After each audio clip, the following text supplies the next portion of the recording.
الشیطان الرجیم بسم اللہ الرحمن الرحیم وبہ نستعین وهو خیر المعین وصلی اللہ علی سیدنا محمد وآلہ الطاہرین اللہم صل علی محمد وآل محمد۔ سیرت انبیاء علیہم السلام کے موضوع پہ ہماری گفتگو چل رہی تھی۔ جناب ادریس علیہ السلام سے ہم نے اپنے کلام کا آغاز کیا تھا۔ گزشتہ درس میں نبوت کا ایک تعارف قرآن کریم کی آیات میں آپ نے ملاحظہ کیا کہ اللہ سبحانہ و تعالیٰ نے انبیاء علیہم السلام کو انسانوں کی ہدایت کے لیے اور انسانوں کی رہنمائی اور سعادت مند زندگی اور مشکلات اور مصائب اور جہنم سے نجات دینے کے لیے بھیجا۔ انبیاء علیہم السلام آئے، انہوں نے لوگوں کے درمیان حق کو زندہ کیا، باطل کو دبایا اور لوگوں کے اندر فیصلے کیے عدالت کے ساتھ۔ اللہ نے انہیں کتابیں بھی بھیجی ان کے ہمراہ، اور میزان بھی ان کے ساتھ اتارا، اور صحیفے بھی اللہ تعالیٰ نے ان کے ہمراہ نازل کیے۔ کہا جاتا ہے کہ ادریس علیہ السلام پر 30 صحیفے اللہ نے نازل کیے۔ جناب ادریس علیہ السلام سے آغاز ہم نے کیا، اور ان سے پہلے والے انبیاء علیہم السلام کو، خصوصاً آدم علیہ السلام کو طولانی واقعات اور طولانی گفتگو کی وجہ سے فی الحال ترک کیا ہے۔ ہم انشاءاللہ مناسب موقع پہ آدم علیہ السلام کی زندگی کو مطالعہ کریں گے۔ یہاں پہ ایک اور مقدمہ بھی ہم ترک کر رہے ہیں، اور وہ ہے کہ خود سیرت سے کیا مراد ہے اور سیرت انبیاء علیہ السلام سے کیا مراد ہے۔ اس کا ایک حد تک حصہ قصص قرآنی کے ذیل میں گزر چکا ہے کہ قرآن کریم نے انبیاء علیہ السلام یا دیگر قوموں کے واقعات کیوں درج کیے ہیں۔ وہی مقاصد اور وہی خصوصیات ہمارے پیش نظر بھی ہیں کہ اگر ہم اس کو صرف پوائنٹس میں یا نکات میں ذکر کرنا چاہیں تو پہلا اس میں سبب بنتا ہے کہ انبیاء علیہ السلام کے قصص میں انسانوں کے لیے ہدایت پائی جاتی ہے، انسانوں کے لیے رہنمائی پائی جاتی ہے، حق معیار پائے جاتے ہیں، اور میزان، اور خصوصاً کس طرح سے انہوں نے قوموں کے اندر عدل و انصاف کو قائم کیا۔ اس تمام کے تمام نکات کے انبیاء علیہ السلام کی زندگی میں نمونے موجود ہیں۔ دوسرا نقطہ یہ ہے کہ اللہ تعالیٰ نے قصص قرآنی عبرت کے لیے نازل فرمائے ہیں تاکہ انسان ان قوموں سے عبرت لے۔ یعنی ادریس علیہ السلام کا ہم واقعہ پڑھ رہے ہیں، اگر اس سے ہدایت اور عبرت حاصل نہیں ہوتی تو اس کا یہ مطلب ہے کہ ہم نے گویا کہ ایک قسم کا عبث کام کیا۔ لہٰذا ان قوموں سے عبرت حاصل ہونا ضروری ہے، یعنی کس طرح سے یہ مشکلات میں دوچار ہوئے اور کس طرح سے یہ مشکلات سے باہر نکلے۔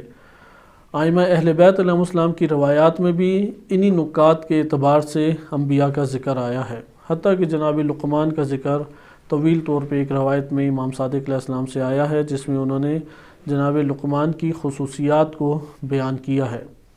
مثلاً جناب لقمان کس طرح سے چلا کرتے تھے، کیسے کھایا پیا کرتے تھے، کس طریقے سے بات چیت کرتے تھے، مسکراتے کیسے تھے، امام صادق علیہ السلام نے ذکر کیا ہے، جبکہ جناب لقمان نبی نہیں تھے۔ کیوں؟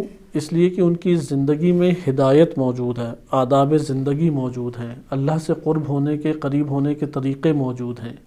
تو ہمیں بھی یہی تلاش کرنے ہیں۔ بعض اوقات انسان انبیاء علیہ السلام کے واقعات پڑھتا ہے تو اس میں ذیلی اور غیر ضروری چیزوں میں ملوث ہو جاتا ہے یا مشغول ہو جاتا ہے۔ مثلا حضرت نوح علیہ السلام کی کشتی کتنی بڑی تھی، اچھا یہ معتبر روایت ہے یا نہیں ہے، اچھا فلان جانور تھا یا نہیں تھا، تو اس طرح کی امور میں انسان گرفتار ہو جاتا ہے، جبکہ یہ غیر ضروری چیزیں ہیں۔ تو یہ ہمارے پاس قرآن کریم کی خصوصیات ہیں۔ قرآن نے جو واقعات بیان کیے ہیں وہ عبرت کے لیے، ہدایت کے لیے، انسان کی رہنمائی کے لیے اور انسان کی نجات ہیں ان واقعات کے اندر۔ جس طرح سے ان قوموں نے نجات حاصل کی، ہم بھی اسی طرح حاصل کر سکتے ہیں۔ جس طرح سے وہ قومیں تباہ و برباد ہوئیں اور فاسد ہوئیں، اسی طریقے سے ہماری قومیں بھی انہی امراض سے فاسد ہو جائیں گی۔ لہذا جو امراض ان قوموں کو برباد کر گئے، وہی امراض اگر اجتماعی طور پہ کسی گھرانے کو لگیں یا کسی معاشرے کو لگیں، جس طرح سے وہ قومیں برباد ہوئی ہیں، نوع عذاب میں فرق آ جائے گا۔ ممکن ہے پتھر نہ برسیں، ممکن ہے کوئی اور اس طرح کے عذاب کی اقسام مختلف ہیں، نتیجہ وہی ہے، ہلاکت، بربادی، اضطراب، مشکل، جرم، یہ نتائج ضرور ملیں گے۔ لہٰذا وہ نتائج کس وجہ سے مل رہے ہیں یہ الگ بحث ہے۔ ممکن ہے طوفان نہ آئے، ممکن ہے زلزلہ نہ آئے، کوئی اور قسم کا عذاب آ جائے۔ عذاب کیوں آتا ہے؟ تاکہ وہ ہلاک ہو جائے معاشرہ۔ عذاب کیوں آتا ہے؟ تاکہ تکلیف اور درد میں مبتلا ہو وہ معاشرہ، اور وہ معاشرہ جو ہے وہ آہستہ آہستہ ہلاکت سے دوچار ہو جائے۔ تو اسی طریقے سے آج اگر وہی امراض ہمارے معاشروں کو لگ جائیں یا کسی گھرانے کو لگ جائیں، گھر بھی اسی طریقے سے ہے کہ سب سے چھوٹا جو مصداق ہے معاشرے کا وہ ایک گھرانہ ہی ہے، اگر اس کے اندر یہی امراض پیدا ہوں جس طرح وہ قومیں برباد ہوئی ہیں، اسی طرح یہ گھرانے بھی ہلاک اور برباد ہو جائیں گے۔ لہٰذا یہ چیزیں ہمیں ان واقعات میں تلاش کرنی ہیں۔ ان واقعات میں کوئی ایسے انوکھے واقعات، تعجب آور چیزوں کو تلاش کرنا ضروری نہیں ہے۔ یہ ایک ہمارے لیے مقدماتی گفتگو تھی، اور اس کو بار بار ہر نبی یا ہر انشاءاللہ درس کے آغاز میں اس لیے دہرایا جائے گا کہ انبیاء علیہ السلام کے ایک واقعات ہیں جو قرآن میں آئے ہیں، یہ اتھینٹک ہیں، یہ معتبر ترین ہیں، اس کے علاوہ کوئی اور اس سے معتبر ذریعہ نہیں ہے۔ نمبر 2، انبیاء علیہ السلام کے واقعات میں حقائق وارد ہوئے ہیں، بعض صحیح سند روایات میں بھی آئے ہیں، لیکن اسرائیلیات بھی انہی واقعات کے اندر آ کے ضم کی گئی ہیں یا شامل کی گئی ہیں۔ اسرائیلیات سے مراد ہے کہ اہل کتاب جو ہیں انہوں نے اپنی تحریف شدہ باتیں اس کے اندر ڈال دیں اور وہ مخلوط ہو کے ہم تک پہنچی ہیں۔ لہٰذا ہر وہ بات انبیاء علیہ السلام کی حیات طیبہ میں یا سیرت میں ہمیں دکھائی دے کہ جو نظریہ توحید یا نظریہ عصمت یا دین کے بنیادی نظریات سے ٹکراتی ہوئی محسوس ہو یا قرآن کریم کے واقعات سے ٹکراتی ہوئی محسوس ہو، وہ ہمارے لیے قابل قبول نہیں ہے۔ اچھا، اس کا یہ مطلب ہے کہ پورے واقعے کا انکار کر کے بالکل ہی ایک طرف اسے پھینک دیں تو یہ کام بھی مناسب نہیں ہے، کیونکہ ممکن ہے کہ روایات کو مکس کر دیا ہو، تو ہم غیر مناسب چیز کو ایک طرف کر دیں، بقیہ چیزوں سے استفادہ کریں، یعنی جس سے انبیاء علیہ السلام کی سیرت کا کچھ پہلو ہمیں معلوم ہو، کچھ اسوہ معلوم ہو، عبادت کے طریقے معلوم ہوں، اس علاقے کی یا اس قوم کی مشکلات معلوم ہوں۔ تو یہ جو چیزیں معلوم ہوں، یہ امور ہیں، یہ امور بلا شک و شبہ ان میں تحریف کے چانسز بھی کم ہوتے ہیں، اور یہ قرآن کریم نے چونکہ بیان کیے ہیں کہ قومیں اپنی زندگی کے اعتبار سے ایک دوسرے سے زیادہ مختلف نہیں ہیں، جدت آ سکتی ہے، ترقی آ سکتی ہے، لیکن وہی ٹکراؤ ہے شہوات کا، وہی ٹکراؤ ہے حرص و لالچ کا، وہی انسان شرک و کفر میں مبتلا ہوتا ہے۔ اس اعتبار سے یہ ایک مشترک پہلو رکھتے ہیں، تو یہاں سے نجات بھی مشترک ہے، ہلاکت بھی مشترک ہے۔ یہ دو نقطے ہم اخذ کر سکتے ہیں، اور یہاں پہ ممکن ہے کہ ہم معاشرے کے اندر ابھی بہت زیادہ پر اثر نہ ہوں، سیرت انبیاء و تاریخ انبیاء علیہ السلام اس کا فائدہ کم سے کم اپنی زندگی اور اپنے گھرانوں کی زندگی میں ہے۔ انسان کے پاس اپنے گھرانوں کو ڈیل کرنے کا یا ان سے معاملہ کرنے کے یہ دو ہی طریقے ہیں۔ ایک طریقہ ہے اس کا معاشرتی طریقہ کار، اس کے مطابق وہ ان کے نظریات سے، ان کے حلال حرام سے کوئی تعلق نہیں رکھتا، اس لیے اسے کوئی فکر نہیں ہے کہ حلال ہے حرام ہے، پوچھنا ہے نہیں پوچھنا، وہ اپنی دنیا میں سارے مست ہیں۔ ایک طریقہ کار انبیاء علیہ السلام کی سیرت طیبہ کے تناظر میں اپنے گھرانے کے ساتھ، فیملی کے ساتھ، خاندان کے ساتھ یا اہل علاقہ کے ساتھ معاملہ کرنا ہے۔ تو ہمارے پاس یہ سیرت آئینہ بنتی ہے انبیاء علیہ السلام کی، اور یہ سلیقہ ہمیں سکھاتی ہے کہ کسی بھی خاندان کے ساتھ یا کسی بھی فرد کے ساتھ آپ کیسے تعلق قائم کریں، اور کیا اس کے ساتھ آپ کو کیا کیا مشکلات پیش آ سکتی ہیں، ان مشکلات میں راہ حل کون سی چیز ہے۔ اگر اللہ تعالیٰ نے گزشتہ قوموں کو نجات دی ہے یا کسی سبب سے گزشتہ قوموں کو ہلاک کیا ہے، اگر وہی سبب آج موجود ہوگا، سبب نجات کا سبب موجود ہے تو اللہ تعالیٰ نجات دے دے گا۔ اگر ہلاکت کا سبب موجود ہے تو یقین جان لے کہ ہلاک ہو کے رہے گا۔ نہج البلاغہ میں امیر المومنین علیہ السلام واضح طور پہ فرماتے ہیں کہ جن اسباب کی بنیاد پہ اللہ نے گزشتہ قوموں کو ہلاک کیا تھا، اگر وہ اسباب آج کسی قوم یا فرد کے اندر موجود ہوں تو اللہ تعالیٰ اسے بھی ہلاک کرے گا، کیونکہ اللہ تعالیٰ کی عدالت صرف ایک طبقے یا ایک قوم کے لیے نہیں ہے، وہ عادل ہے تا قیامت اور ہمیشہ کے لیے عادل ہے۔ لہٰذا ایسا نہیں ہوگا کہ اس قوم مثلا قوم لوط کو ایک عمل کی وجہ سے ہلاک کر دیا اور وہی عمل آج کسی معاشرے میں ہو تو اسے ہلاک نہ کرے، یا قوم شعیب کے اندر جو ایک مرض پایا جاتا تھا وہ مرض آج کسی معاشرے میں پایا جائے تو وہ ہلاک نہیں ہوگا، وہ معاشرہ بھی ہلاک ہوگا۔ لہٰذا مستثنیٰ نہیں ہو سکتا، اس اعتبار سے عذاب آتا ہے، ہلاکت ہوتی ہے، بربادی ہوتی ہے، اسی طرح سعادت ملتی ہے، نجات ملتی ہے، کامیابی میسر آتی ہے۔ ادریس علیہ السلام کے آج ہم چونکہ واقعات بعض نکات اس میں پڑھیں گے۔ جناب ادریس کا ہم نے گزشتہ درس میں ملاحظہ کیا نسب کے اعتبار سے کہ ان کے والد جو ہیں یارد تھے اور ان کی والدہ کا نام برہ یا برہ وارد ہوا ہے۔ قرآن کریم کی 2 صورتوں میں ان کا تذکرہ وارد ہوا ہے، لیکن اوصاف کے تناظر میں تذکرہ وارد ہوا ہے، اور قرآن کریم کی انہی آیات میں آیات کے ذیل میں علماء نے پھر مختلف نکات بھی اخذ کیے ہیں جس سے ان کی بلند منزلت کو ثابت کیا گیا ہے۔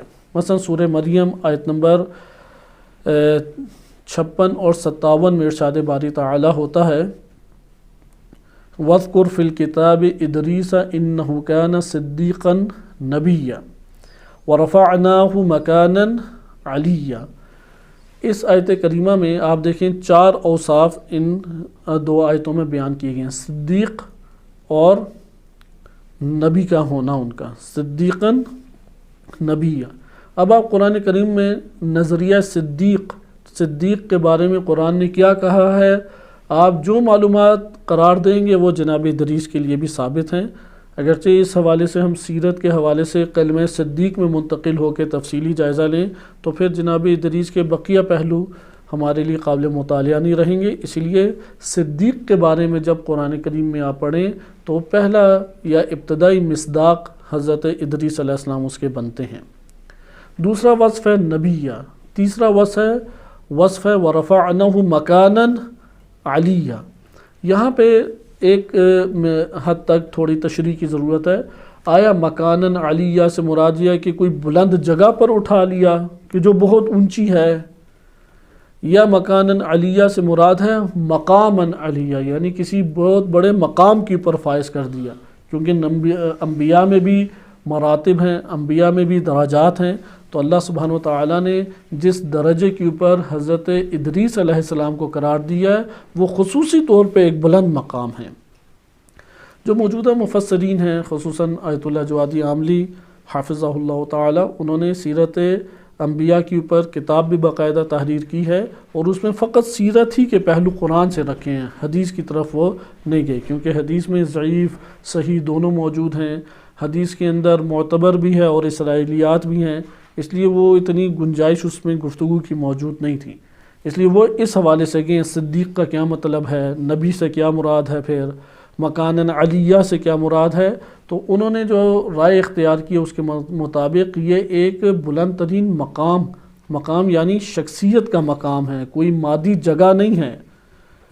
مثلا چوتھے آسمان کے اوپر ٹھہرا دیا تو چوتھا آسمان ادھر مکانن علیہ سے مراد نہیں ہے۔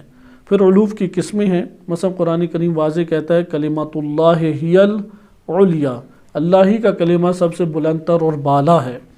اسی طرح مقام مومنین اللہ تعالیٰ نے واضح طور پہ قرآن میں ذکر کیا ہے کہ اللہ نے اس کو سب سے برتر رکھا ہے، بالا تر ہے، خود اللہ کے اسماء میں سے علی ہے، لہذا اللہ سبحانہ وتعالی خود علی ہے یعنی بالا ترین ہے، بلند ترین ہے۔ اسی طریقے سے اللہ سبحانہ وتعالی نے اپنے قریبی بندوں کو بھی علی قرار دیا ہے، علوف کے اوپر رکھا ہے، بالا رکھا ہے، یعنی نجاسات سے بلندتر قرار دیا ہے، قباحتوں سے بلندتر قرار دیا ہے، ناپسندیدہ چیزیں جو اللہ کی ان سے بلندتر قرار دیا ہے، بعد سے دوری سے اللہ نے بلندتر قرار دیا ہے، اللہ سبحانہ وتعالی نے قریب اپنے رکھا ہے۔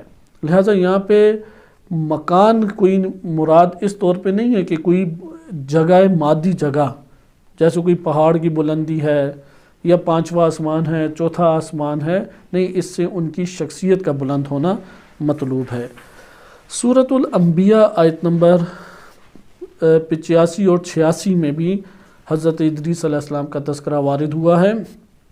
و اسماعیل و ادریس و ذی الکفل کل من الصابرین۔ اب صبر کا ایک اور وصف جناب ادریس کا ثابت کیا گیا ہے، بہت صابر تھے۔ اب صبر کے مقامات قرآن نے بھی ذکر کیے ہیں، احادیث معتبرہ میں بھی وارد ہوئے ہیں۔ صبر کے اعلیٰ ترین مقام پہ جناب ادریس علیہ السلام فائز ہیں۔ وَأَدْخَلْنَاهُمْ فِي رَحْمَتِنَا إِنَّهُ مِنَ الصَّالِحِينَ، اور ہم نے ان سب کو اپنی خاص رحمت میں داخل کیا، کیونکہ رحمت ایک اللہ تعالیٰ کی عمومی ہے اور ایک خصوصی در خصوصی ہے۔ انبیاء علیہ السلام کے اوپر جو رحمت ہے، یقیناً اس رحمت کی نوعیت بقیہ سے جدا ہے، لہذا فرمایا وَأَدْخَلْنَاهُمْ فِي رَحْمَتِنَا إِنَّهُ مِنَ الصَّالِحِينَ، کہ یہ سب کے سب صالحین میں سے ہیں، ان کے عمل میں کوئی فساد نہیں ہے، ان کے ایمان میں کوئی فساد نہیں ہے، ان کے مراتب میں فساد کسی قسم کا موجود نہیں ہے، انتہائی علو ہیں، بالا ہیں، اور صابرین میں سے ہیں، صالحین میں سے ہیں۔ نبی اللہ نے انہیں بنایا ہے، نبوت کے طور پہ ان کو اللہ سبحانہ وتعالیٰ نے اختیار کیا ہے۔ تو یہ ہمارے پاس موارد آتے ہیں کہ جس سے ادریس علیہ السلام کی پہچان ہوتی ہے۔ یہاں سے ایک اور بہت اہم نقطہ ہمارے لیے آشکار ہوتا ہے، زمین پہ کھربوں لوگ گزر گئے، انبیاء علیہ السلام ہی کثرت سے گزرے، کہ جیسے امام علی علیہ السلام کا ہم نے نہج البلاغہ میں بیان ملاحظہ کیا کہ امام فرماتے ہیں کہ اللہ کی طرف سے رسول آئے اور تواتر کے ساتھ آئے ہیں، لگاتار انبیاء اللہ تعالیٰ نے بھیجے ہیں۔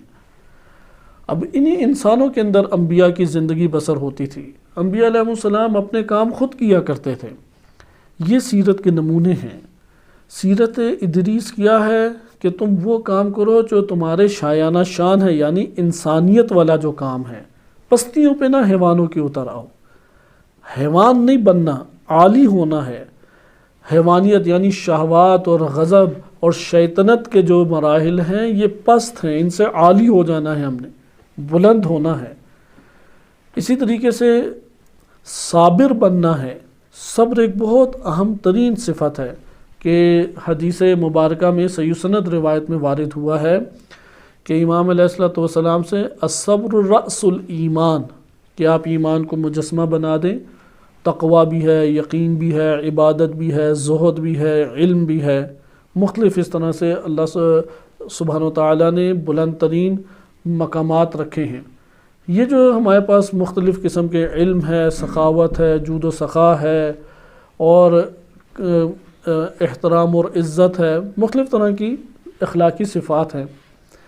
ان اخلاقی صفات کو اس مجسمے میں آپ آ کے مرتب کرنے لگ جائیں، کسی کو ہاتھ بنا دیں، کسی کو آنکھیں بنا دیں، کسی کو زبان بنا دیں، کسی کو مثلا آپ نے اپنے جسد کا حصہ بنا لیا، اس طرح مجسمہ بنائیں ایمان کا، تو اس میں سر جو ہے وہ صبر قرار پائے گا۔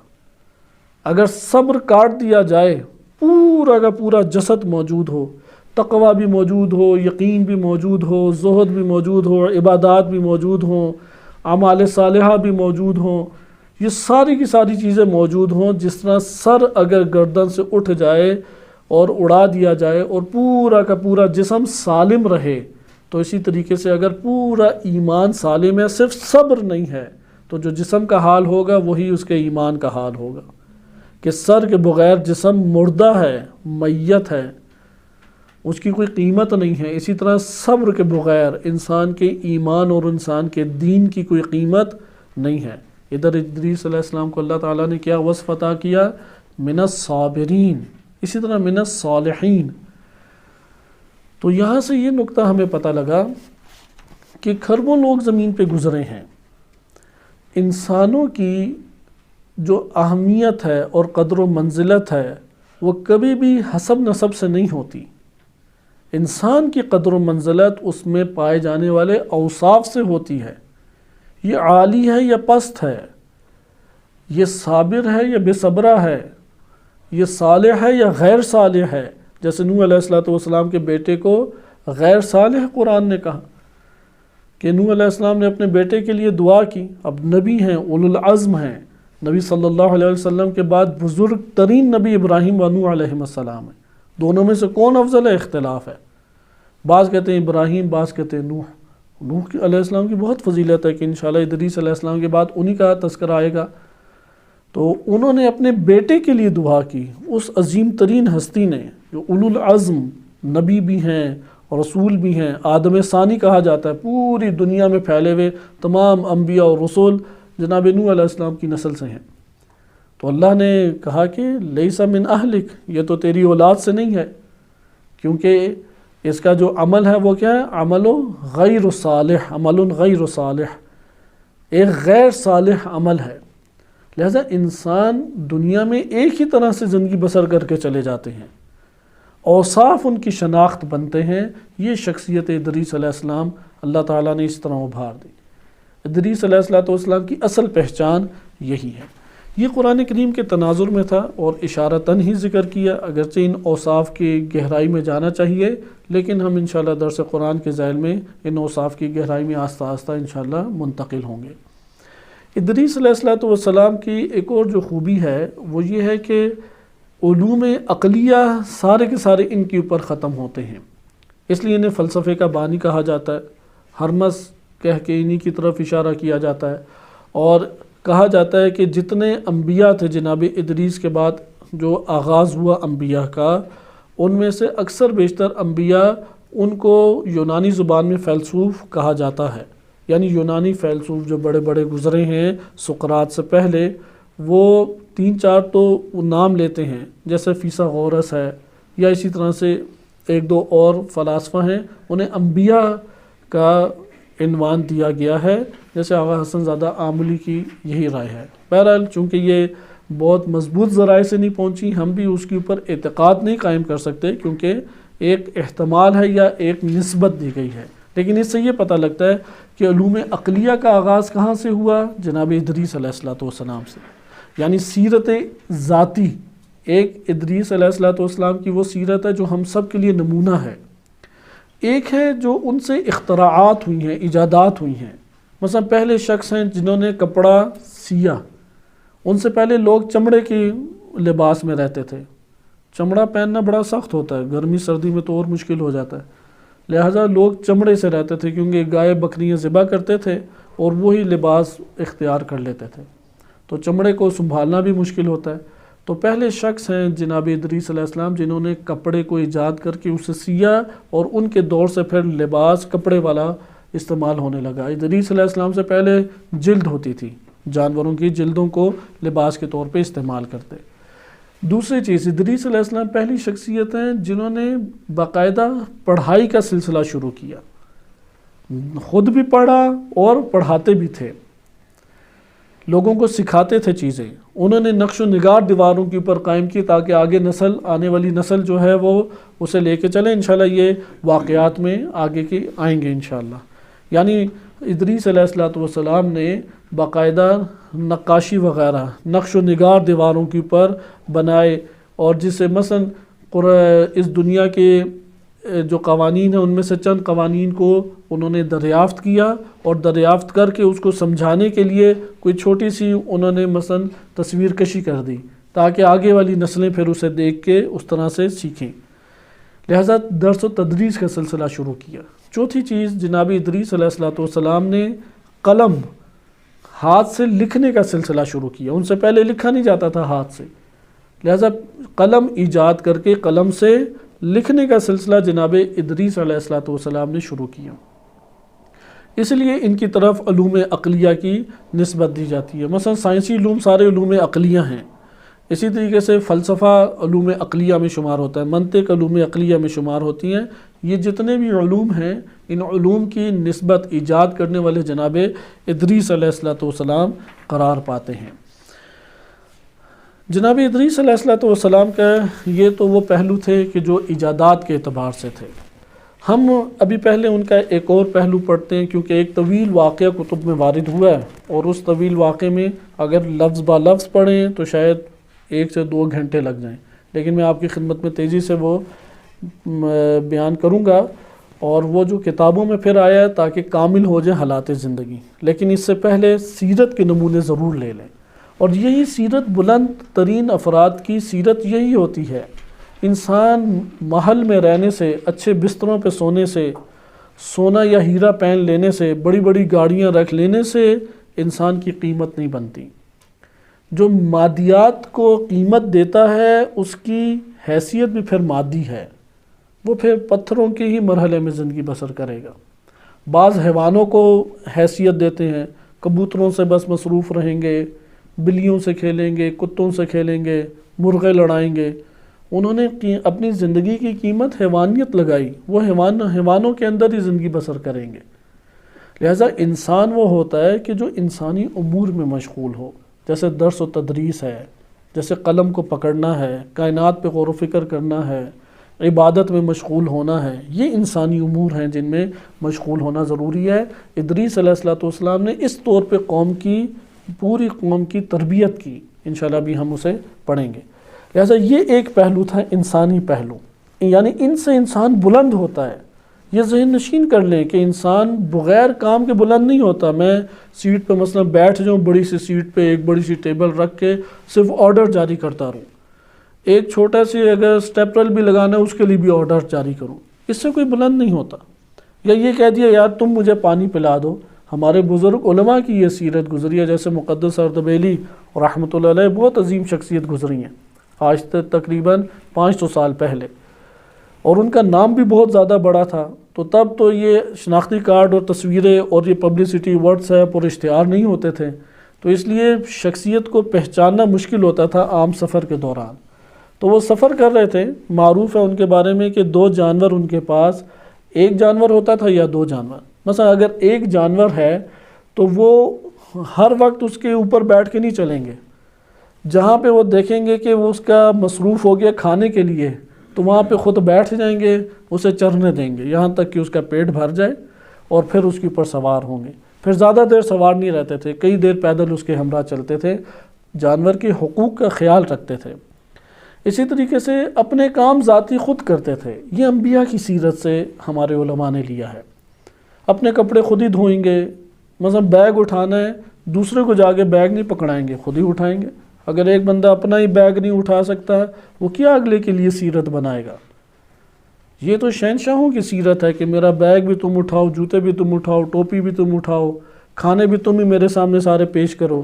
یہ تو شہنشاہوں والی ایک زندگی ہے، یہ فرعونہ کی زندگی ہے، انبیاء علیہ السلام کی یہ زندگی نہیں ہے۔ جیسا جناب مقدس اردبیلی کے بارے میں اپنے کپڑے دھو رہے تھے، ایک بندہ آیا تو کہتے ہیں نا جیسے فرینک ہو یا دوستانہ ماحول ہو، دیہاتی علاقوں میں تو چلتا ہے کہ کسی کو بیچارے لاغر سا پایا تو 2-4 سنا کے کہتے ہیں یار یہ بھی دھو دینا، کیونکہ پتہ اگر انکار کیا تو 4 پھر کھا لے گا کیونکہ دبلا پتلا سا ہے۔ تو مقدس اردبیلی اس طرح دھو رہے تھے، ایک بندہ انہیں اپنے کپڑے اس طرح دے گیا کہ اچھا میرے بھی دھو لینا، انہوں نے اس کے آرام سے دھوئے۔ تو ادھر پھر جو بعد میں آئے تو انہوں نے دیکھا کہ اس کے یہ دھو رہے ہیں کپڑے، تو اسے جا کے کہا، اور اس نے بڑی معافیاں بھی مانگی۔ تو انہوں نے کوئی ایسا اظہار نہیں کیا میں عالم فاضل، بلکہ کہا نہیں تمہاری درخواست قبول کرنا میرے لیے ضروری تھا، میں نے کوئی احسان نہیں کیا، تم نے تقاضا کیا میں نے پورا کر دیا۔ یعنی یہ ایک لمبا واقعہ میں نے خلاصہ کر کے آپ کو بیان کیا کہ ہمارے علماء نے سیرت انبیاء علیہ السلام سے سیکھا، اسی لیے وہ بلند ہوئے۔ اب مقدس اردبیلی کو 500 سال ہو گئے ہیں، 2020 میں بھی ڈسکس کیے جاتے ہیں، لوگ جانتے ہیں انہیں، اسلام سے واقف ہیں، علماء واقعات سناتے ہیں، افراد سن کے کوئی اجنبیت محسوس نہیں کرتے، اسلام سے واقف ہیں، دیندار طبقہ بالخصوص واقف ہے مقدس اردبیلی کے نام سے۔ یہ کیوں نام زندہ ہو گیا؟ کیونکہ اللہ نے بلند کیا، جو سیرت انبیاء پہ چلا اسے بلند کیا۔ یہی سیرت ائمہ علیہ السلام ہے، جو سیرت ائمہ علیہ السلام آ کے لقمان کی زندگی کو زندہ کر دے امت کے درمیان، تو کس طرح ہو سکتا ہے کہ انبیاء کی زندگی کے اوپر ائمہ علیہ السلام زندہ کرنے پہ راضی نہ ہوں؟ لہذا طریقہ تربیت ائمہ اطہار علیہ السلام کیا ہے کہ انبیاء کی زندگی کو زندہ کیا جائے۔ اللہ نے قرآن میں کیوں تذکرہ ادریس اور دیگر انبیاء علیہ السلام کا ڈالا؟ اس لیے کہ ان سے تعلق، باطنی تعلق قائم ہونا چاہیے۔ لہذا ایک پہلو تو آپ نے دیکھ لیا کہ اگر ہمیں فراغت ملے، اگر ہمیں فرصت ملے تو کس کام میں مشغول ہوں؟ ہمیں درس، تدریس، تعلیم، غور و فکر، عبادت، ان 5 کاموں میں مصروف دکھائی دینا چاہیے۔ انتخاب آپ پہ، آپ تفریح کرنے گئے ہیں، بچے چھوٹے ہیں، ٹھیک ہے وہ کھیلیں، آپ کیا کریں وہاں پہ؟ آپ کے پاس ضروری نہیں ہے کہ کتابیں اٹھا کے لے جائیں، نہیں، لیکن عبادت تو کر سکتے ہیں، تسبیح پڑھ سکتے ہیں، ذکر کر سکتے ہیں، غور و فکر کر سکتے ہیں، 5 منٹ کے لیے انہیں اکٹھا کر کے تربیت یا ایک نصیحت کر سکتے ہیں، دینی تعلیم دے سکتے ہیں 5 منٹ کے لیے، کوئی ٹکراتی نہیں ہے تفریح سے۔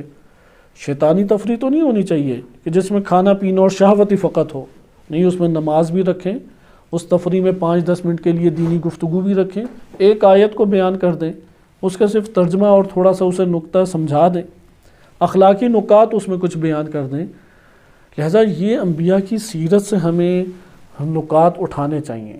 انبیاء علیہ السلام کی ایک پہلو سیرت آپ نے ملاحظہ کیا، دوسری طرف اب آ جائیں، ان کی ذاتی زندگی روزمرہ کے اعتبار سے کیسی تھی؟ یہ عوام الناس اس حوالے سے بڑا جاننا بھی چاہتے ہیں، ہر شخص ہی جاننا چاہتا ہے، بہرحال صرف عوام الناس نہیں، ہم بھی جاننا چاہیں گے کہ ادریس علیہ السلام جس دور میں رہتے تھے تب تو دنیا ٹوٹل خالص ہی تھی، ابھی ہر چیز ہی غیر خالص ملتی ہے، اور لوگ بھی ان کے معتقد تھے، سادہ لوگ زندگی بسر کیا کرتے تھے، فراوان ہر چیز اس دنیا کے اندر موجود تھی۔ تو ادریس علیہ السلام کیسے رہتے تھے؟ بالفاظ دیگر جناب ادریس علیہ السلام کے دور میں دنیاوی لذتیں اٹھانے کے مواقع آج کے انسان سے بہت زیادہ تھے۔ آج تو پھل کھانا ہو تو وہ بھی پیسوں پہ ملتا ہے، پانی پینا ہو تو وہ بھی پیسوں پہ ملتا ہے، عزت بنانی ہے لوگوں میں وہ بھی پیسے سے ہی ملے گی۔ تو اس دور میں یہ مسائل اس طرح سے نہیں تھے۔ ادریس علیہ السلام نے کیسے زندگی بسر کی؟ ادریس علیہ السلام کی زندگی، کیونکہ کچھ کمائیں گے تو کھائیں گے، آیا وہ درس دیتے رہتے تھے اور باہر سے کوئی اور انہیں اسکالرشپ بھیجتا تھا، یا کسی اور نے تنخواہ لگائی ہوئی تھی، یا کسی نے کوئی انہیں وظیفے لگائے ہوئے تھے، ایسے زندگی بسر کرتے تھے ادریس علیہ السلام؟ اگر کر سکے تو سب سے اچھی چیز یہی ہے کہ کسب کرے اللہ کی راہ میں۔ لہٰذا معیشت ان کی کیا تھی، یہ تذکرہ کیا گیا ہے۔ حضرت ادریس علیہ السلام کی معیشت کیسی تھی؟ جناب قطب الدین راوندی ہمارے قدماء میں علماء میں گزرے ہیں، انہوں نے پہلی کتاب مکتب تشیع میں انہوں نے لکھی قصص الانبیاء کے نام سے۔ تو انہوں نے اپنی کتاب میں اپنی سند سے ذکر کیا ہے کہ جناب ادریس علیہ السلام پہلے شخص ہیں کہ جنہوں انزل اللہ علی ادریس 30 صحیفہ۔ ادریس علیہ السلام وہ شخصیت ہے، پہلے شخص نہیں، وہ شخصیت ہیں جن پر 30 صحیفے نازل ہوئے۔ صحف موسیٰ و ابراہیم سورۃ الاعلیٰ میں واضح طور پہ بیان ہوا ہے، ادریس علیہ السلام پہ 30 صحیفے نازل ہوئے، یعنی ادریس علیہ السلام ان صحیفوں کی تعلیم دیا کرتے تھے۔ انسان، کیونکہ ادریس علیہ السلام تازہ ابھی زمین پہ انسان آباد ہوئے، اتنے پرانے ادریس علیہ السلام، کوئی نئے نہیں ہیں۔ ادریس علیہ السلام بہت پرانا دور ہے۔ آدم علیہ السلام کے بعد جناب شیس ہیں، اور جناب شیس کے بعد مثلا 1-2 اور انبیاء ہیں، اور پھر جناب ادریس علیہ السلام ہیں۔ قرآن کریم نے آدم علیہ السلام کے بعد سب سے قدیمی ترین نبی کا جس کا تذکرہ کیا وہ کون ہے؟ جناب ادریس علیہ السلام۔ اس لیے آپ سمجھیں کہ تازہ زمین کے اوپر انسان کی آبادکاری ہوئی ہے جناب ادریس علیہ السلام کے دور میں، اور اس سے پتہ لگ جائے گا کہ اللہ نے انسانوں کو ہدایت کے لیے اور ان کی رہنمائی اور تعلیم کے لیے 30 صحیفے نازل کیے۔ صحیفہ یعنی کتاب کی مثل ہوتی ہے، یہ کہہ سکتے ہیں کئی صحیفوں سے مل کے ایک کتاب بن جائے، لیکن صحیفے یعنی تعلیم جس میں علم موجود ہے، جس میں رہنمائی موجود ہے، ہدایت موجود ہے، عبادات کے طریقے موجود ہیں، وہ صحیفے نازل کیے ادریس پہ تاکہ ادریس قوم کو، انسانوں کو تعلیم دیں۔ پھر آگے دیکھیں، وَهُوَ أَوَّلُ مَنْ خَطَّ بِالْقَلَمِ، پہلی شخصیت ہے جنہوں نے قلم سے لکھا۔ وَأَوَّلُ مَنْ خَاطَ الثِّيَابَ وَلَبِسَهَا، اور پہلی شخصیت ہیں جنہوں نے کپڑے کو بنا، کپڑا جس طرح درزی نہیں ہے سیتا ہے، سیا اور اسے پہنا۔ بعض جگہوں پہ وارد ہوا ادریس علیہ السلام کپڑے کا کام کر کے کمائی کیا کرتے تھے، یعنی درزی کا کام ایک مقدس پیشہ ہے۔ بعض ایسے پیشے ہیں جو انبیاء علیہ السلام کی زندگیوں میں رہے ہیں، انبیاء علیہ السلام سے تعلق رکھتے ہیں۔ ایک تو بڑے پیمانے پہ شعبہ نظر آتا ہے، اور وہ ہے جانوروں کو چرانا، بھیڑ بکریوں کو چرانے کا کام اکثر بیشتر انبیاء علیہ السلام کرتے رہے ہیں۔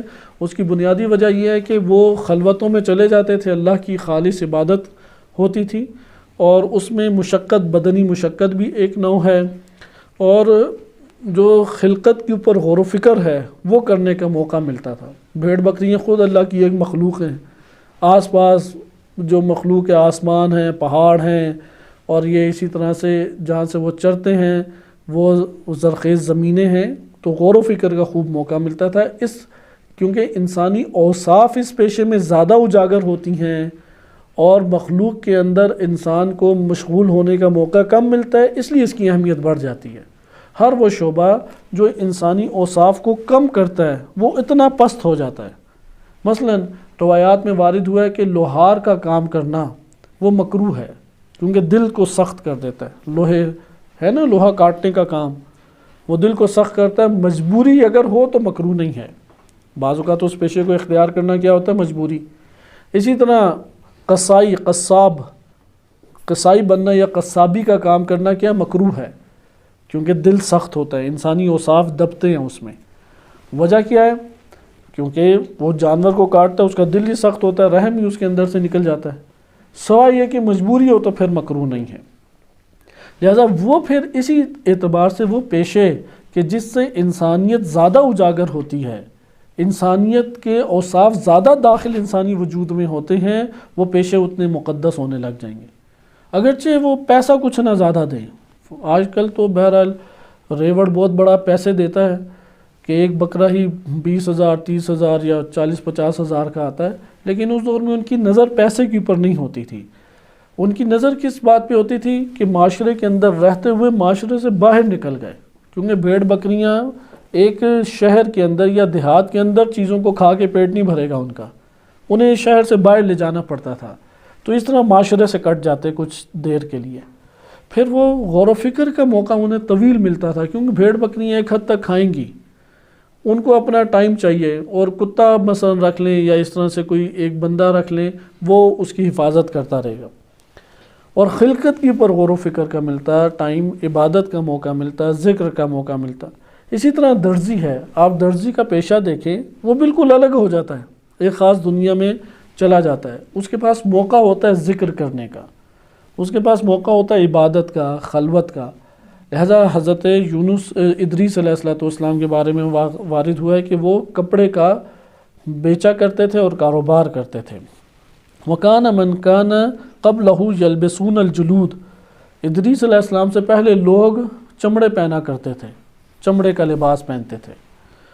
وَكَانَ كُلَّمَا خَاطَ، جب بھی وہ خیاطت کرتے یعنی بنتے تھے، درزی کا کام کرتے ہوئے جب بھی وہ کپڑے سیتے، سبح اللہ، اللہ کی تسبیح فرماتے، وَحَلَّلَهُ، اور تحلیل پڑھتے، تحلیل یعنی لا الہ الا اللہ، لا الہ الا اللہ پڑھتے رہتے، وَكَبَّرَهُ، اور تکبیر پڑھا کرتے تھے، وَوَحَّدَهُ، اور وحدہ لا شریک لہ کہتے تھے، وَمَجَّدَهُ، اور اللہ کی تمجید، مدح و ستائش کیا کرتے تھے، الحمدللہ، شکرا للہ، تمجید کیا کرتے تھے۔ وَكَانَ يَصْعَدُ إِلَى السَّمَاءِ مِنْ عَمَلِهِ فِي كُلِّ يَوْمٍ مِثْلُ أَعْمَالِ أَهْلِ زَمَانِهِ كُلِّهِمْ، کہ ان کا ایک عمل جو آسمان کی طرف جاتا تھا، وہ ایک عمل پورے ان کے زمانے کے لوگوں کے اعمال جم کر کے جو بنتا تھا حصہ، وہ ان کے ایک عمل کا حصہ اتنا بنتا تھا جو آسمان کی طرف جاتا تھا۔ یعنی پورے زمانے کے لوگ اگر مل کے کام کریں، وہ ادریس علیہ السلام کے ایک عمل کے برابر ہے، اس قدر اس سے ان کا رتبہ بڑھا۔ اور یہ تو ہمارے اسی دور میں ہم نے ایک اور شخصیت دیکھی، رجب خیاط، کہ اردو میں کیمیائے محبت کے نام سے ترجمہ بھی ہوئی ہے۔ رجب خیاط ایک درزی تھے، لیکن اپنی انہی عبادتوں کی وجہ سے اور مستحبات پہ عمل کرنے کی وجہ سے اللہ تعالیٰ نے انہیں انتہائی معنوی بلندی دی، اور اتنی ان کی کرامات تھیں لوگوں کے اندر اور معنوی بلندی تھی کہ معروف ترین شخصیت جو اس وقت ایران کے اندر دارالحدیث کے پورے اس شعبے کے مدیر ہیں، ہیڈ ہیں، آیت اللہ محمدی رئیس شہری، انہوں نے رجب خیاط کی زندگی پہ کتاب لکھی۔ رجب خیاط ایک درزی ہیں، اور یہ آیت اللہ درس خارج دیتے ہیں، پورے کے پورے حدیث کے ڈپارٹمنٹ کے ہیڈ ہیں، انہوں نے ان کی زندگی کے اوپر کتاب لکھی۔ مثلا رجب خیاط کے واقعات بہت سارے ہیں، اور کیمیائے محبت نام رکھا، اس کا اردو ترجمہ بھی ہو چکا ہے، مارکیٹ میں موجود بھی ہے۔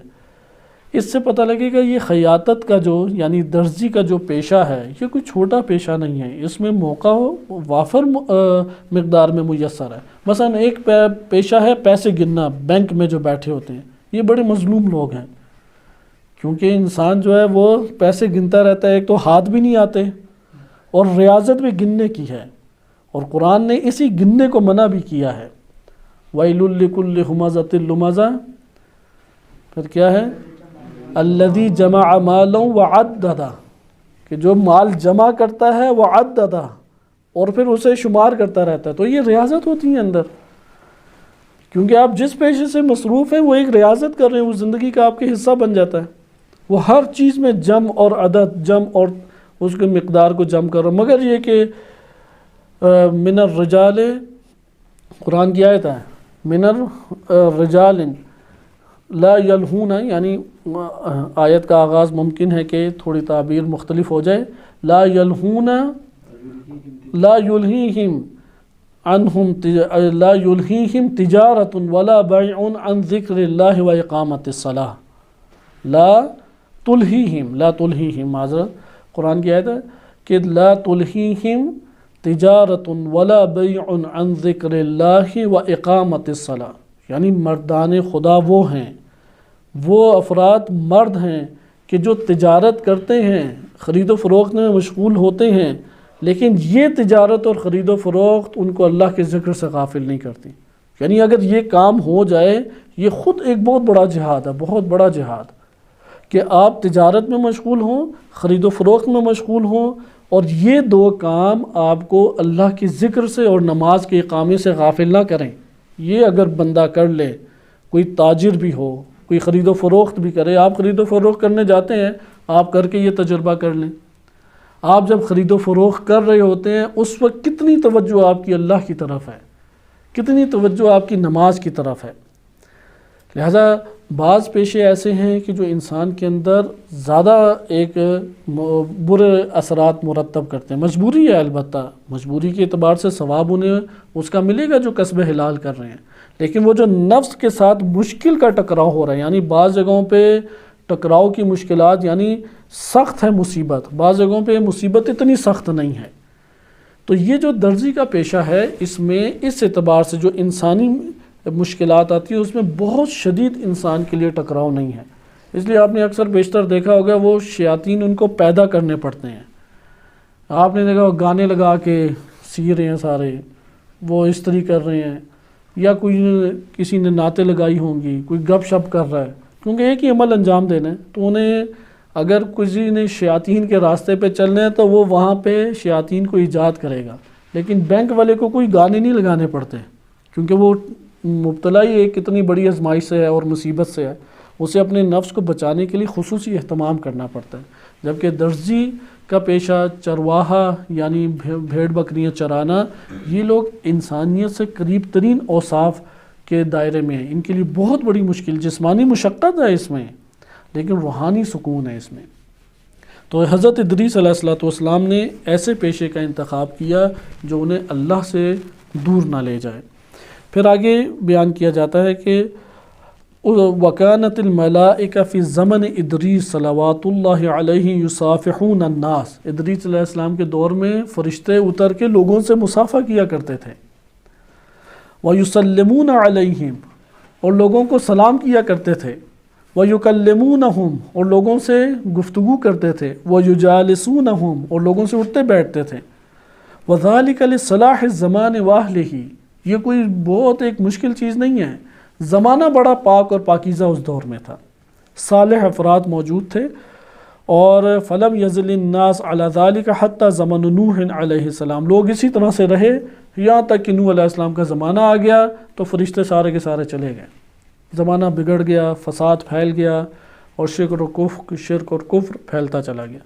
لیکن آپ نے ادریس علیہ السلام کے زمانے کے چند یہ نکات دیکھیں، بقیہ انشاءاللہ تعالی اس میں ہے الگ سیرت ان کی دیکھتے ہیں۔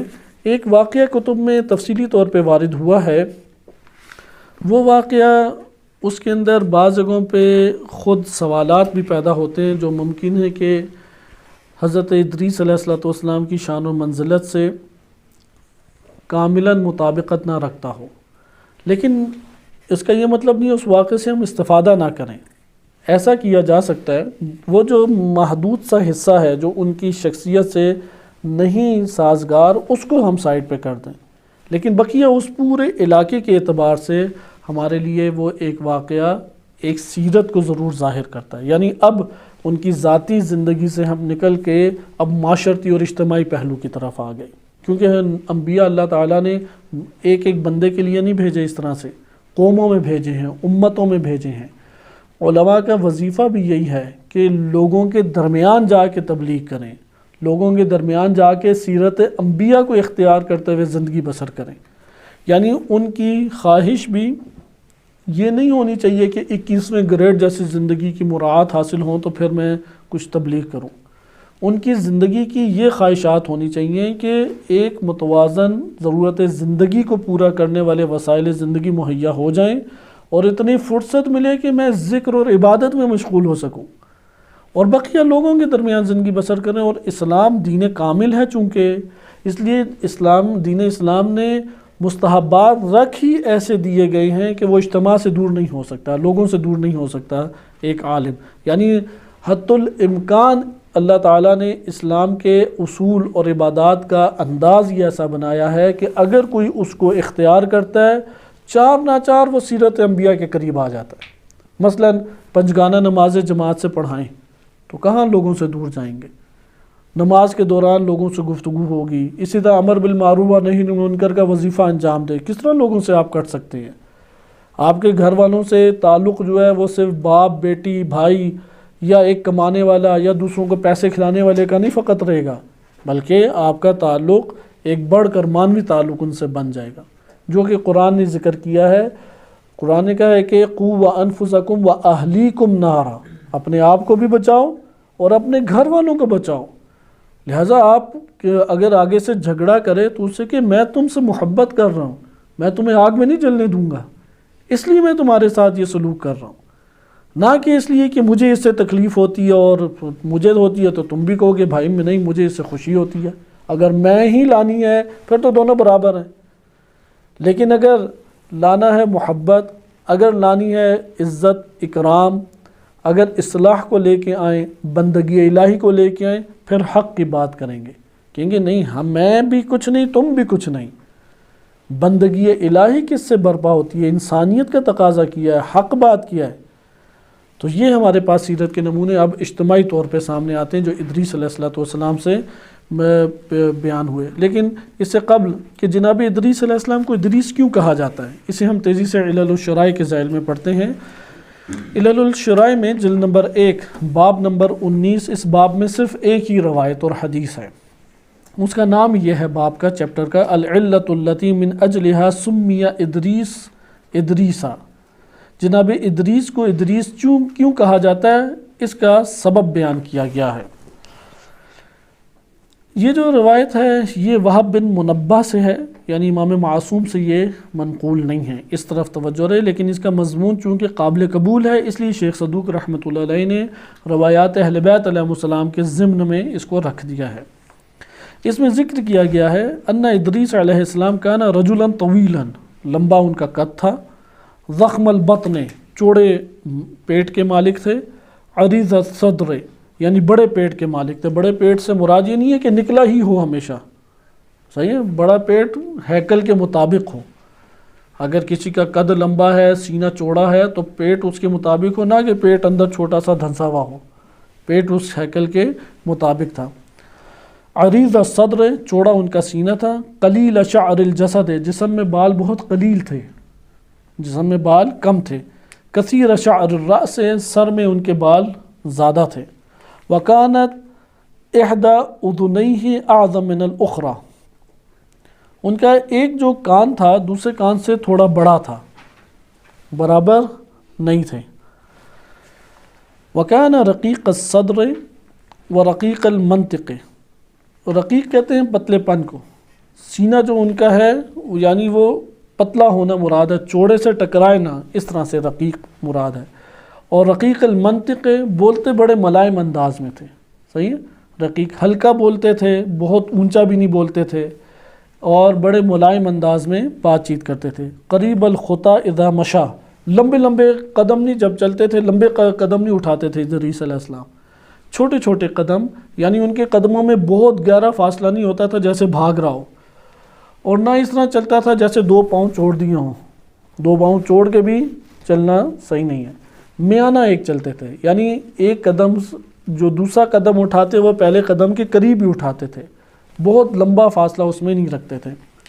وَإِنَّمَا سُمِّيَ إِدْرِيسُ لِكَثْرَةِ مَا كَانَ يَدْرُسُ مِنْ حِكَمِ اللَّهِ عَزَّ وَجَلَّ وَسُنَنِ الْإِسْلَامِ، انہیں اس لیے ادریس کہا جاتا ہے چونکہ اللہ عز و جل کے حکمتیں اور حکم کو وہ پڑھا کرتے تھے کثرت سے، اور اسلام، دین اسلام چونکہ دین واحد ہے، ہر دور میں ایک ہی دین رہا ہے، اس کا نام اسلام ہے، تو دین اسلام کی سنن، ان کی سنتوں اور قوانین کو بہت پڑھتے تھے، اصول اسلام، قوانین اسلام، یعنی اسلام کی باتوں کو کثرت سے پڑھتے تھے۔ یہ ادریس علیہ السلام کی سیرت ہے، جسمانی سیرت تو آپ نے دیکھی کہ قدم چھوٹے اٹھاتے تھے، اچھے انداز میں بولا کرتے تھے، اور آپ نے ان کے جسم کی بھی ساخت کو ملاحظہ کیا، اور اس کے ساتھ ساتھ آپ نے ملاحظہ کیا کہ کثرت سے پڑھائی کثرت سے کرتے تھے، اس لیے تمام فیلسوف کا اختتام جناب ادریس علیہ السلام پہ ہوتا ہے۔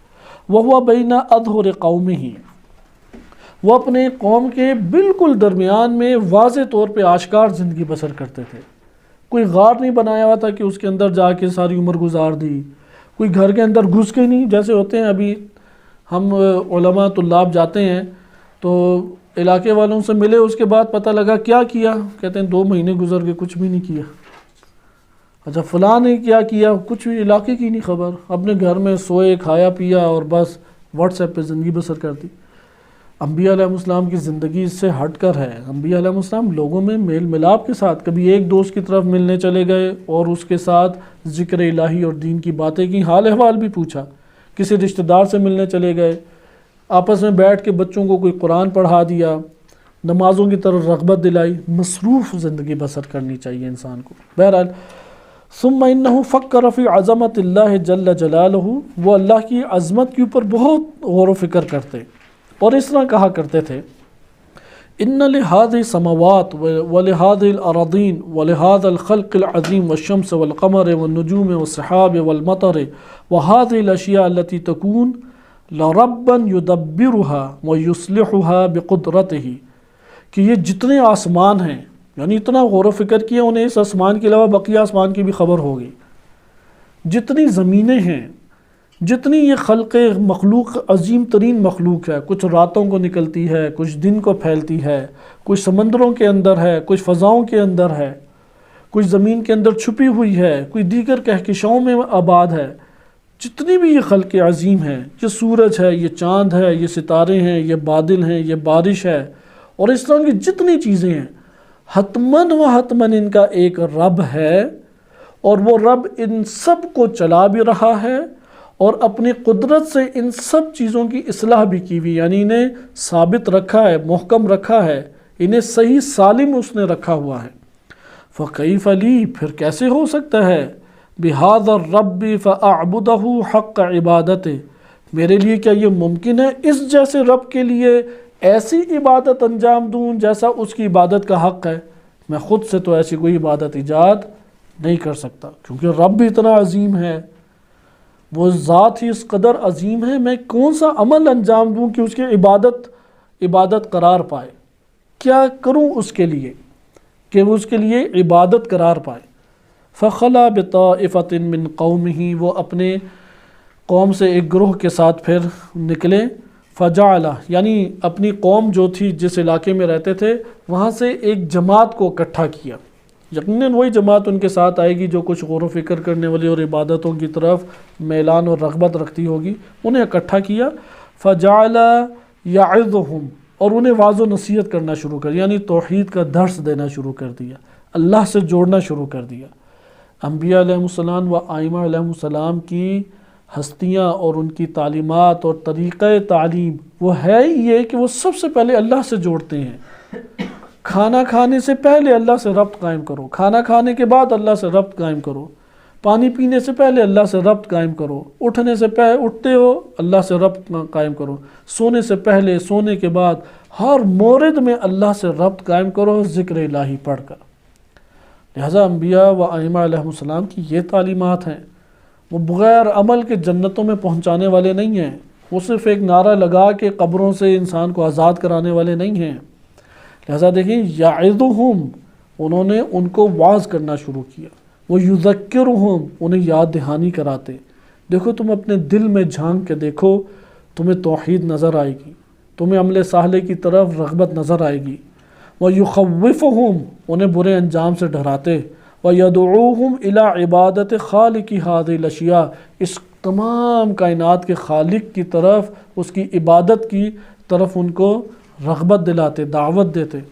فَلَا يَزَالُ يُجِيبُهُ وَاحِدٌ بَعْدَ وَاحِدٍ، اب ادریس علیہ السلام تبلیغ کر رہے تھے، ایک ایک کر کے متاثر ہونا شروع ہو گئے اور ان کے ساتھ حلقے میں شامل ہونا شروع ہو گئے۔ حتیٰ صاروا سبعۃ، 7 افراد ان کی قوم کے ان کے اوپر گویا کہ ایمان لے آئے۔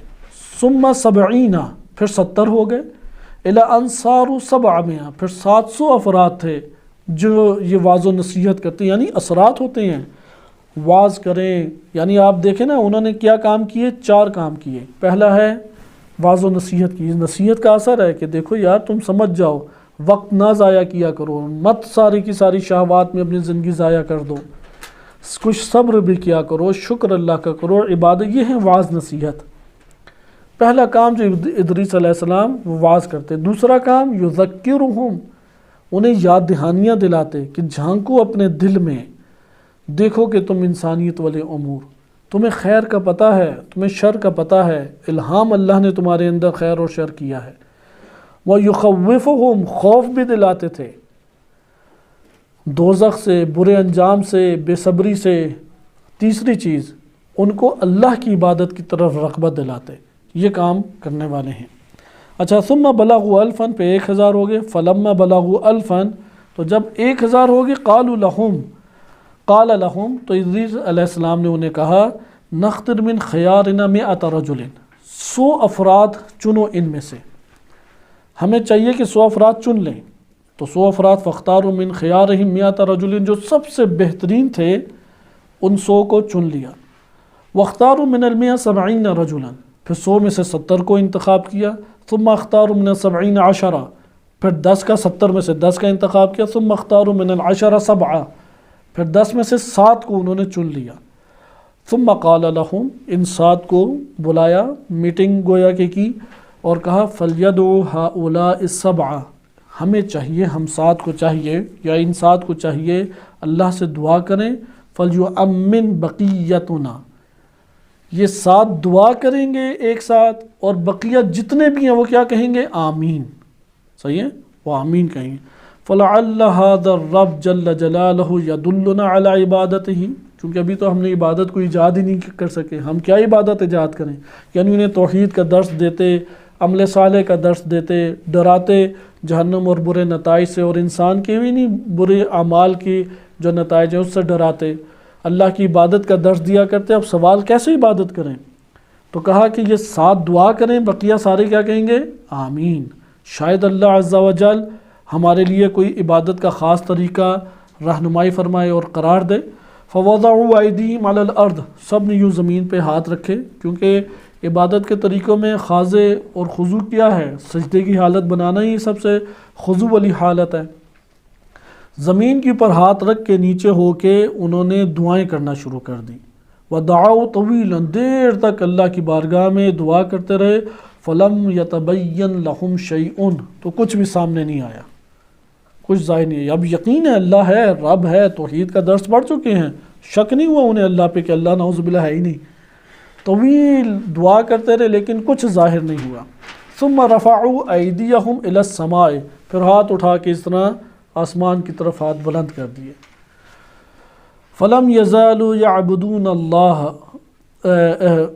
ثم رفعوا ایدیہم الی السماء فاوحى اللہ الی ادریس، ہاتھ یوں بلند کر کے اللہ سے دعائیں کرتے رہے، کہ اللہ نے پھر اتنے میں ادریس پر وحی نازل کی، وَنَبَّأَهُ، اور انہیں پھر عبادت کا طریقہ بتایا، وَدَلَّهُ عَلَى عِبَادَتِهِ، اور رہنمائی کی کہ میری عبادت تم نے کیسے کرنی ہے، وَمَنْ آمَنَهُ مَعَهُ فَلَمْ يَزَالُوا يَعْبُدُونَ اللَّهَ، جو ان کے اوپر ایمان لایا تھا وہ اللہ کی عبادت کرتے رہے، لا یشرکون بہ شیئا، اور کبھی اللہ سے شرک نہیں کرتے تھے، حتی رفع اللہ ادریس الی السماء، یہاں تک کہ اللہ نے ادریس کو آسمان پر اٹھا لیا۔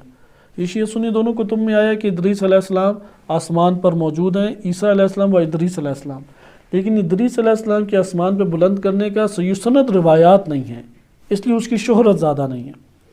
لیکن ہم یہ بھی نہیں کہتے جو ضعیف ہے حتماً جھوٹی ہوگی، یہ بھی کوئی نہیں کہہ سکتا، اس لیے احتمال دیتے ہیں کہ اگر وہ صحیح ہوئی پھر ادریس علیہ السلام آسمان کے اوپر موجود ہیں اور انشاءاللہ تشریف لائیں گے۔ 4 انبیاء کے بارے میں کہتے ہیں کہ وہ حیات میں ہیں، حضرت عیسیٰ علیہ السلام، جناب ادریس علیہ السلام۔ عیسیٰ علیہ السلام کا ہم پڑھیں گے کہ روایات اہل بیت کیا ان کے بارے میں کہتی، آیا وہ چوتھے آسمان پہ بالفرض ہیں تو زندہ ہیں یا وفات کی حالت میں ہیں؟ تو یہ قول موجود ہے وفات کی حالت میں، اللہ انہیں زندہ کرے گا، جسد کے ساتھ ہیں۔ وَإِلَّا آسمان پہ اٹھانے سے مراد یہ ہو سکتی ہے روح کو اوپر لے گئے، جسد ادھر، تو ادھر آسمان سے اٹھانے سے کیا مراد ہے؟ جسد سمیت وہاں پر آسمان کی اوپر ہے۔ بہرحال یہاں پہ رفع اللہ ادریس الی السماء، اس سے کیا مراد ہے؟ جسم سمیت آسمان کے اوپر ایک مقام پہ اللہ نے انہیں رکھا ہے۔ وَانْقَرَّضَ مَنْ تَابَعَهُ عَلَى دِينِهِ إِلَّا قَلِيلًا، آہستہ آہستہ ادریس علیہ السلام جب اٹھ گئے، اب آہستہ آہستہ نکلنا شروع ہوئے، جو ان کے اتباع کرنے والے تھے دائرہ ایمان سے نکلنا شروع ہوئے، یہاں تک کہ تھوڑے سے لوگ، زمانہ گزرتا گیا، لوگ گمراہ آہستہ آہستہ ہوتے رہے، تھوڑے سے مومن رہ گئے۔ ثم انہم اختلفوا بعد ذلك، اور انہوں نے پھر آپس میں جھگڑنا شروع کر دیا حق بات پہ، کیونکہ مسائل آتے ہیں، شیاطین کا شکار ہوتے ہیں تو دین بیچنا شروع کر دیتے ہیں، دین فروخت کرنا شروع کر دیتے ہیں، مختلف طرح کے من گھڑت نظریات بنا کے پیش کر دیتے ہیں، پھر ان نظریات پہ جھگڑے شروع ہو جاتے ہیں۔ وَأَحْدَثُ الْأَحْدَاث، نئے نئے طور طریقے گھڑنا شروع کر دی، نئی رسمیں بدعتیں ایجاد کرنا شروع کر دی۔ وَأَبْدَعُوا الْبِدَعَ، اور بدعتوں کو یعنی اپنی طرف سے چیزیں خود بنائی اور بنا کے اسے دین قرار دے دیتے تھے۔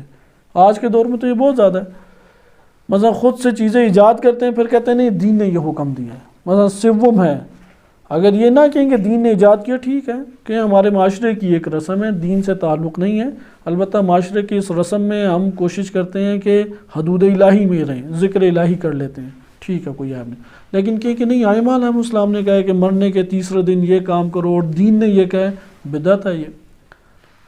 اسی طریقے سے چہلم بنانا، اگر کہ نہیں چہلم ہم اپنے طور طریقوں کے مطابق بناتے ہیں، اسلام نے کوئی منع تھوڑی کیا کہ کوئی دن مختص کر کے آپ میت کے لیے دعائے مغفرت نہ کریں، اسلام نے اجازت دی ہے کوئی بھی دن آپ انتخاب کر لیں، عیب نہیں۔ لیکن اگر کوئی کہ نہیں چہلم ہونا چاہیے، اسلام نے کہا ہے، دین نے کہا ہے، ائمہ کی تعلیمات میں ہے، فلاں حدیث ہے، تو کہاں سے حدیث لے کے آئے گا؟ اپنے پیٹ سے ہی گھڑے گا، تو یہ بدعتیں ہیں۔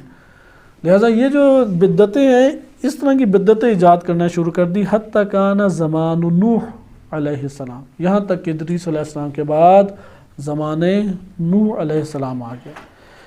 یہ ہمارے پاس ایک حصہ تھا انشاءاللہ تعالیٰ، وہ طویل ایک واقعہ جو کتب میں وارد ہوا ہے وہ ہم اگلے درس میں ملاحظہ کریں گے۔ اس میں اجتماعی دنیا کے اعتبار سے سیرت ادریس علیہ السلام سے ہدایت کے ہمارے پاس چند نمونے موجود ہیں، انشاءاللہ تعالیٰ اسے اگلے درس میں ملاحظہ کریں گے۔ صلی اللہ علیہ سیدنا محمد و آلہ الطاہرین۔